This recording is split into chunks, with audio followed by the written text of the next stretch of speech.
Ерекше сметаник дайындаймыз. Алдымен қамырын дайындаймыз. Ол үшін ыдысқа жұмыртқа және подсластительді салып, араластырып аламыз. Қалаған подсластителіңізді қолдансаңыз болады, менде эритрит. Ертілген сары майымызды ыдысымызға құйып, жақсылап араластырып аламыз. Менде қолдың сары майы.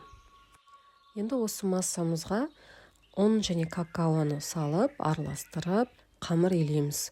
Онды бірден салмаңыздар, шетінен салып отырыңыздар.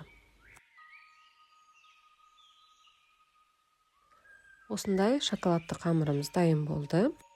Енді осы қамырымызды жаямыз. Мен осылай целлофанның көмегімен жаямын.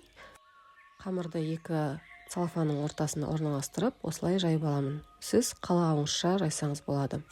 Енді пергамент төселген формаға қамырды осылай аударып, бортик жасап, қамырды орналастырып шығамын.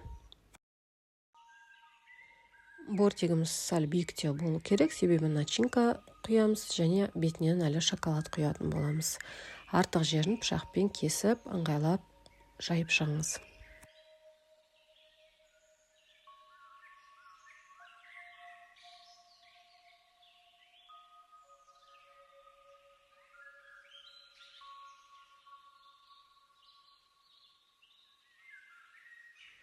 Қамырымызды жайып болғаннан кейін начинкасын дайындауға кірісеміз.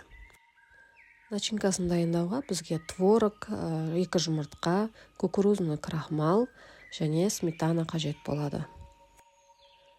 Барлығын бір ыдысқа салып, жақсылап біркелкі масса шыққанға дейін блендерлеп аламыз.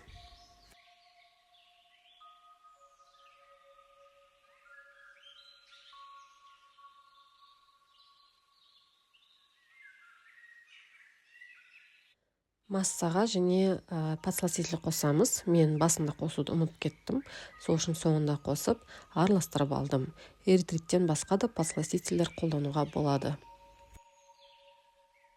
Енді дайын тұрған қамырымызға осы массаны құйып, 180 градуста пісіріп аламыз. Енді ганашын дайындаймыз. Осылай сармай мен қансыз шоколадты водяной баняда ертіп аламыз. Міне осылай болып ериді. Үстінен жаңғақтарымызды салып, араластырып аламыз. Енді ганашымызды пісіп және суып тұрған пирогтың бетінен құйып аламыз.